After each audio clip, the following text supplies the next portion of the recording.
It's not possible. When you have the Spirit of Jesus. How to answer my enemies. Child of God, until you reply your enemies, Michael, they will keep speaking. Every enemy that has been speaking so many things against you, after this service, God will help you reply. I said, God will help you reply. Let me read a place in the Bible and I begin to pray. 1 Samuel chapter 17. 1 Samuel chapter 17. Happiness, are you here today? You know, the choir, they were supposed to sing, but I forgot. I forgot. They will always remind me. Don't worry, next week, prepare the song. Because we don't have any Christmas song. Is it not good like that? Because everything works together for the good of them that love the Lord. Why are you happy with me? So next week we will sing in our carol night, praise night. And God will help us in Jesus' name. Happiness, are you there? 1 Samuel 17, 45 and 46. How to answer my enemies. Life is filled with inimical situation. Anything that is not in accordance or in corresponding terms with the plans of God for your life is an enemy. When you cannot pay your bill, it's an enemy.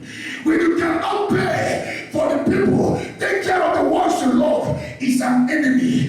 When you cannot pay for your house rent, it's an enemy. When you cannot eat what you want to eat, it's an enemy. Life is filled with inimical situation, unpalatable situation, unfavorable elements of nature that don't want you to raise up your head.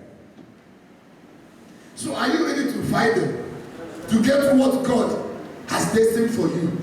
That is why some people will look situation in Penang and they will say, Pastor, I'm tired, I want to go back. Do you know that many people have run back to Nigeria? Why some are still here? I can reach here. The Bible says, he that faileth in the days of adversity, he says, such a one, his strength is small. In the face of battle, you are running. You've not started now. There is no area of life you will not fight battles. You can, if you want to take over your throne, you got to dethrone somebody. The throne you're looking for, somebody is already there. You got to dethrone the person and take over. Somebody is not hearing me. When God told the Israelites, he told Joshua, he said, the land flowing with milk and honey I have given to you. When God was telling them that, when God made that statement, the land of God told them he has given to them. Giants, we are still in the land. Doesn't mean that God is a liar. No. God expects you to fight and dethrone your enemies and take your throne. But many of us have failed to fight. In the face of battle, some of us will bow down and give way and say, far career. They will decide to go back to where they started. God forbid. What will it be said? People you left in Lagos, people you left in Area, all of a sudden you came back to the same spot with them. Now dragging the same shop with them. Now outside with them. What will they tell you? After 4 years, after 5 years. Somebody say, God forbid. God forbid. That is why, brother, you got to face the battle here so that life will be better for you. I told him on Thursday, the difference between a stepping stone and a stumbling block is in perception. Life is in the way you see it. Somebody will enter Malaysia and say, I am finished. Somebody will enter and say, here is opportunity. Do you know some people in Nigeria are praying to find themselves in the streets of Malaysia? Why some people that are here are crying that they want to go? No matter how broke, disgusted, battered, frustrated, suppressed, oppressed, depressed, and possessed you think you are, somebody out there still want to be like you. You're not overwhelming. You have not paid your bills for months. But when you come out,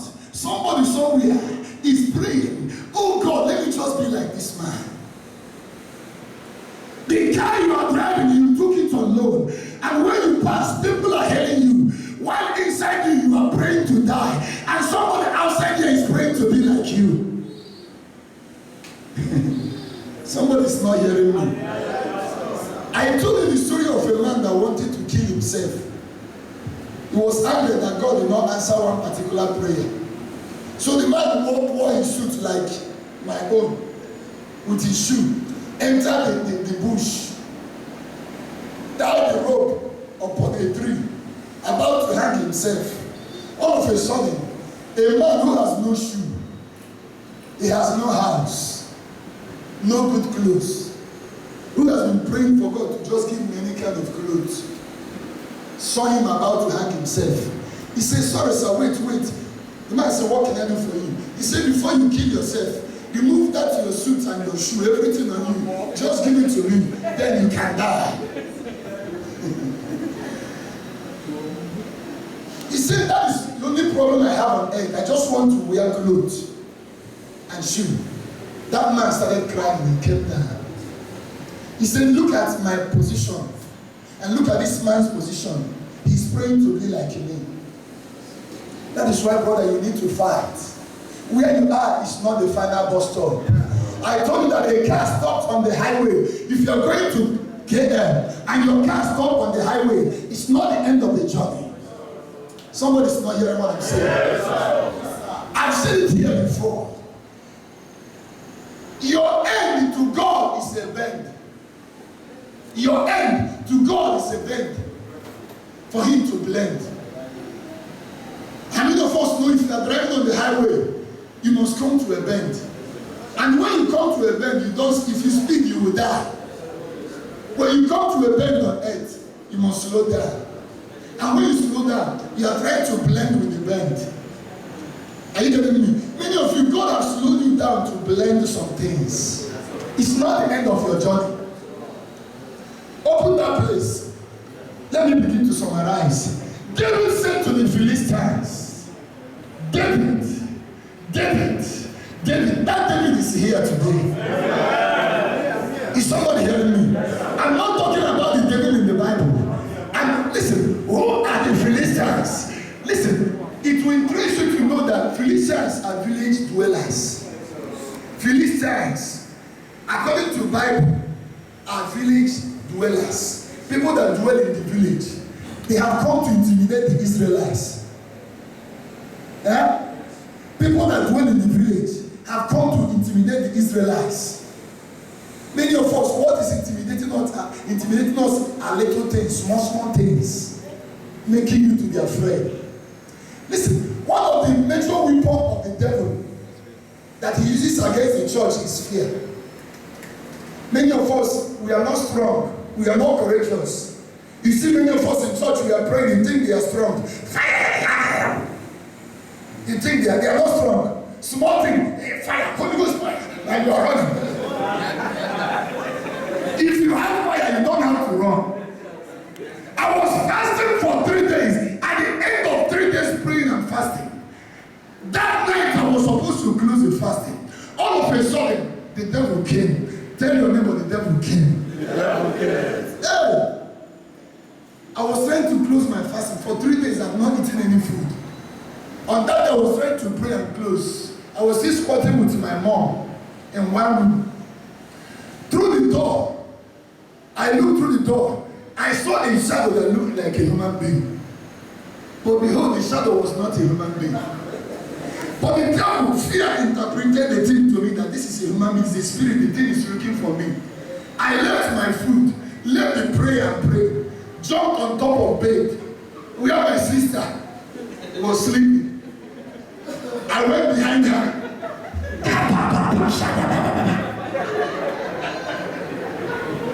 That is what many of us are doing. You are binding it. I bind in Jesus' name. Fear is a spirit. The medical word, they call it phobia. It's a spirit. Is somebody hearing me? It has torment. Fear can torment you. Fear can make shoe that is hanged on a window look like a human being. Shoe that is on a window. Fear will make the shoe look like a human woman means leg. You go, nah, spirit don't come. Look at the leg. Look at the leg. Somebody say, I bind every spirit of fear. Village dwellers, people from the village, are tormenting the Israelites. A village man. I don't care where the country is. A village man is a village man. Somebody is not getting me. Anywhere you go, if you meet a man, do you know a village man that is not polished? He will come out, and when you see a village man in town, you will not say this one is from village. And what do you call them? So many of us will look at them and call them mugu. The way you even wear his trousers, you will not say this one is a village man. The way you wear his cap, his suit is not even suit, coat. You know, there are some coats when you put mud inside the suit, it will come at the lapel here.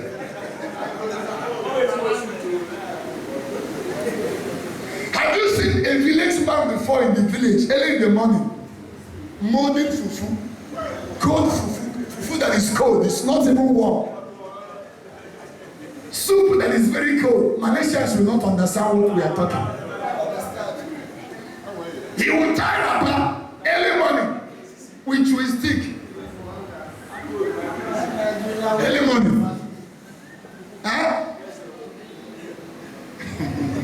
God will deliver us. Let me finish this message. David said to the Philistines, you come against me with sword. Hey, listen, life battle is real. The devil is not playing fair. Look at what happened. He said, you come against me with sword and spear and javelin. Only one man, giant, small David. The man came with sword, with spear and javelin. What chance? Tell me what chance David has to defeat this man. So, do you know that David is the smallest king in the Bible? Smallest in stature, the shortest king in the Bible, David. But he's a man after God's heart. You might not like him, but he's the one God has chosen. You may not want to see his face, but it's his time to shine. You may not like to hear his voice, but it's the music of the family. Somebody's not hearing me. They might not like to see you in that family. They might term you an illegitimate child, but soon you will become the abundant child. Look at what David said. David said, I come against you in the name of the Lord Almighty. He didn't say, I come against you by my contacts. He didn't say, I come against you because my friends are around. You know, some guys, when their friends are around, that is when their power will show. But when friends are not there, brother, if you try me, don't worry, I'm coming back. I will deal with you. You know, they come back and they run. Are you hearing me? Those days when I used to go to the gym, I'm not trying to boast. I used to be bigger than, what do you call it? Chicken music. I see in church today. I can see you there. I used to be bigger than chicken music. My arms are like this. We were a group of guys, very hefty. How many of you know Django in Aba? I used to gym together with Django. This is how, now like this. I don't wear t-shirt. I don't wear long sleeve. I wear t-shirts. That's what you will wear. So that everybody will know you have some biceps, triceps, and some shoulders and muscles. One day, I went to look for trouble. Do you know these guys? In Ayoho, how many of you know Ayoho here? I went to look for their trouble. You know, I came. They used to collect tax people in the morning. When you want to sell in Ayoho, they will collect some tax like oil. If you go to oil mill, don't mess up in that area. Those boys will slaughter you. I went, I didn't know. They are bound of rugged guys. Are you getting me? They took my friend's goose. I came and said, bro, don't do that now. The guy look at me. You know the sound your voice is. The guy look at me. You know, I have this confidence. What is giving me confidence is not anything but my muscle. No, not knowing that big body, not the power. This guy look at me. He said, one day, I want whatever. Follow me. That voice alone try to send fear. I've never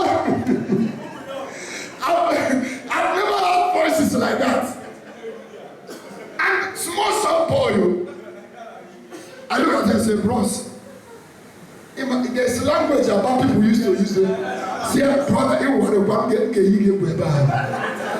the guy came. He used hand for this.